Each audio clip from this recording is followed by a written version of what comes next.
Hello, class. We are back with more hats.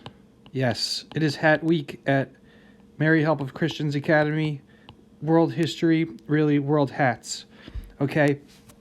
And I've got some good hats for you today. They're not all in this video, but just wait until we watch the Waterloo video. The hats are out of this world. You're going to love it. Okay, so it's Hat Week. And, all right, where did we leave off? Where's Napoleon? He's at his island of his first exile. And that is Elba, which is right off the coast of Corsica, which is where he was born. What's he going to do? Do you think a guy like Napoleon's going to sit around the whole time?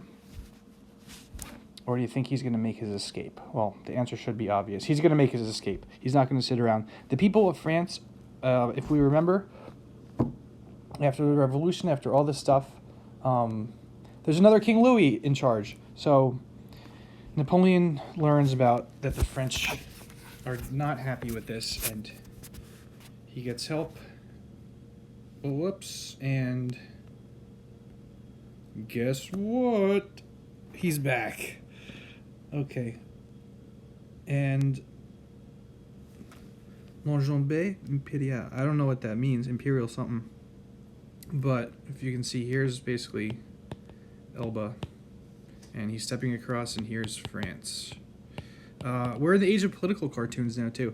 One thing to always note is the size of a person means the more power that they have. So this indicates Napoleon is very powerful, since he can basically hop across the Mediterranean Sea.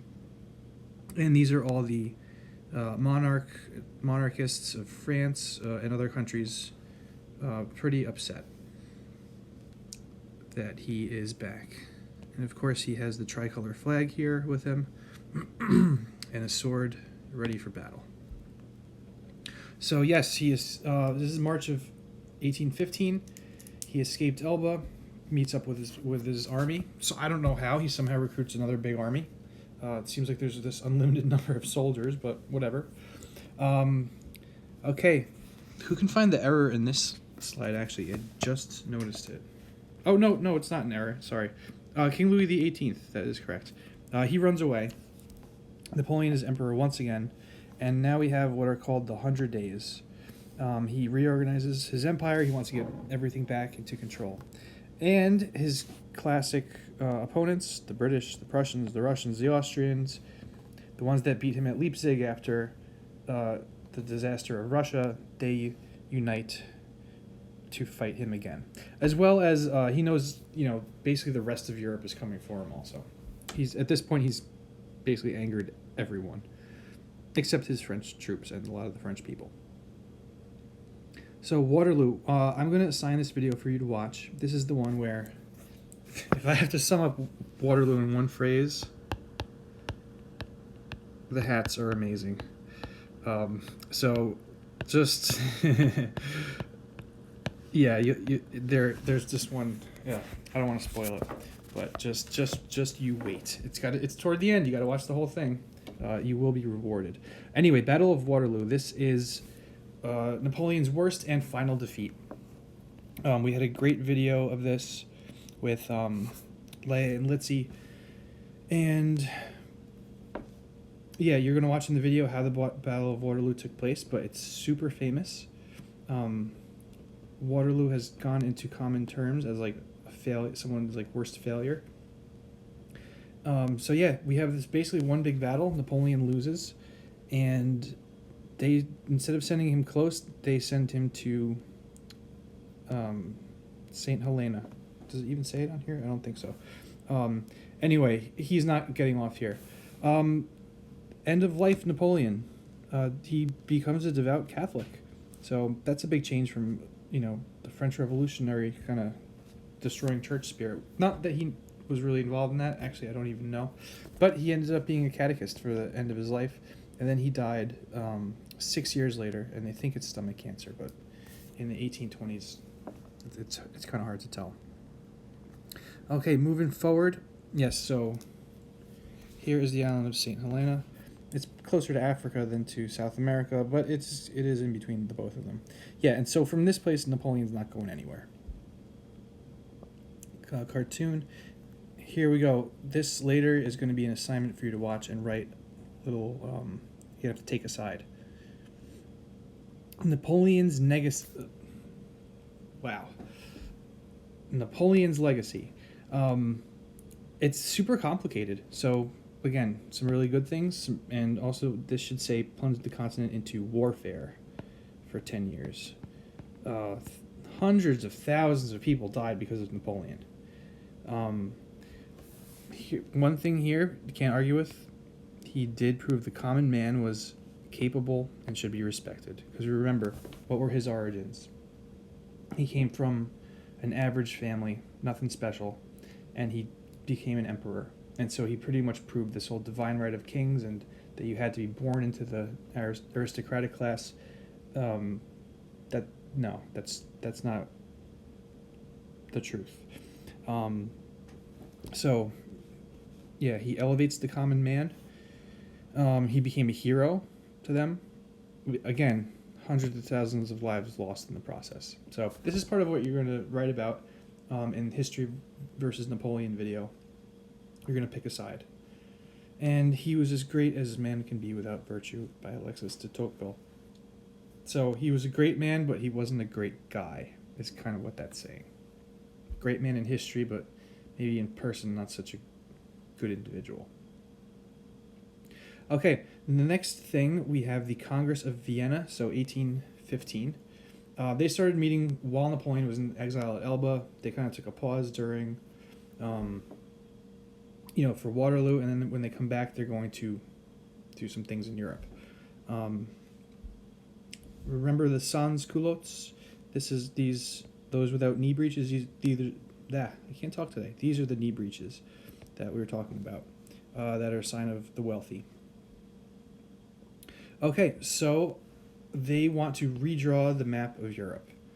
Basically, they're worried France might go nuts again and attack everybody. So they want all the countries around France to have enough power that France can't ever, do what they did again. So this is what we call a balance of power. And yeah, these are the old regimes, or in French, remember this? Beginning of the French Revolution, this is what they were rebelling against, old regime. So yeah, after Napoleon's gone, a lot of the old monarchs are restored to their thrones as if nothing had ever happened. Okay, this should not be in red. It's just the Holy Alliance. So again, these four countries which are always against Napoleon, they enter what's called the Holy Alliance, which is interesting because it's not like they're all the same religion, right? England.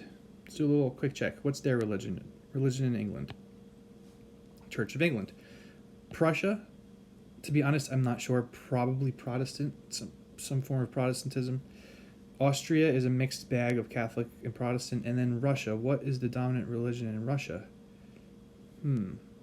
Eastern Orthodox Christianity. So it's not like they are, well, whatever. It's just kind of an interesting name. But yeah, if they kind of form an alliance that if one gets attacked, many others are, an attack, Hat Week is just throwing me off. An attack on one is like an attack on all. This is the thing here. Now, this is a key concept. An attack on one is an attack on all for two reasons. Number one, respite. This means like a respite, a break.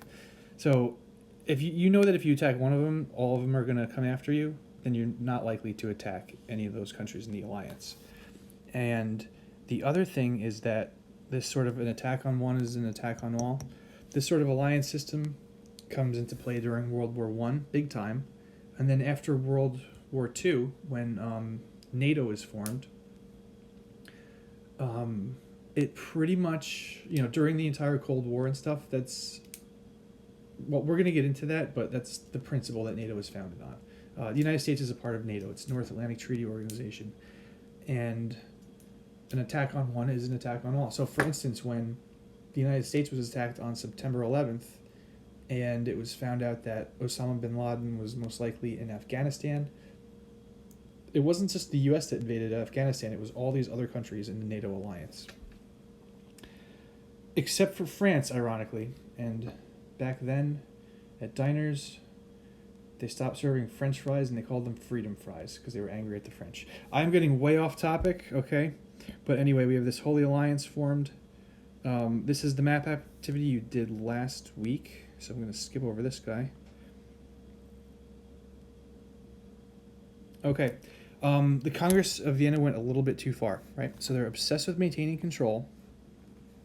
That the common man who is like, oh, Napoleon's my hero, they're like, nah, you don't count. And then many ethnic minorities living within the borders were sort of lumped together. So if we go back here, for the German Confederation has all these different areas sort of lumped together. It's kind of weird, but basically it's this idea of you're drawing lines not around where different communities live, but around where you think people should live, if that makes any sense, or where you think the country should be. And so what this is the reaction to this, which was a reaction to Napoleon, is nationalism. So Europeans, so the Polish, the Serbians, the Italians, the Hungarians, they didn't have their own countries yet. They lived under control of usually somebody else, and so they said, Italy should be a country, Poland should be a country, Serbia should be a country, Hungary should be a country. Our ethnicity should be the borderlines, not what some people at the Congress of Vienna decided to do. And so the Austrian Empire has the Germans are the ruling ethnic group, but you have Slavs, Italians, Hungarians, and so we have nationalist revolutions in Europe. So again, pay attention to that term nationalist. I'm going to give you an assignment on Friday. We're going to talk about that. Quick preview. We're going to listen to some music.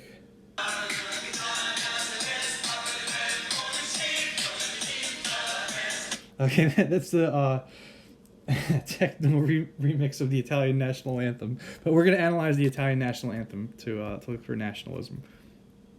So just a couple that happened here. In 1820, the Greeks become independent from the Ottoman Empire. So Greece becomes a country. 1860, Italy becomes a country. They have to defeat the Austrians.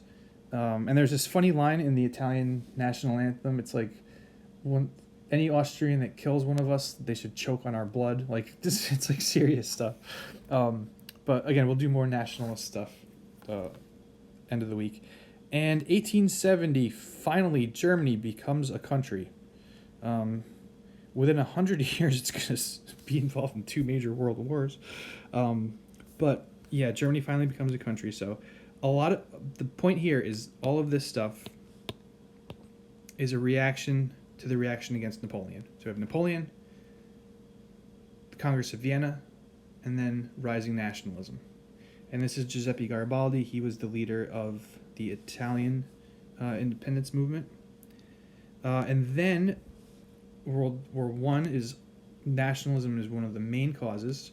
We're going to see the Austrian Empire be destroyed. So the Habsburg family is here. The Ottomans, who've been around for a while, they get destroyed. And a lot of new countries form. The other thing that Napoleon inspired, also that the American Revolution inspired, were revolutions in Latin America. And so that's our next slideshow is going to be, we're going to start with the Mexican Revolution. We're going to go into South America, and here we have, what happened? Sorry about that. Simón Bolívar. When tyranny makes the law, rebellion is your right. I think that's what that says. My Spanish is not that great. Anyway, that's it for now. This video is probably too long. But remember, next video, hats.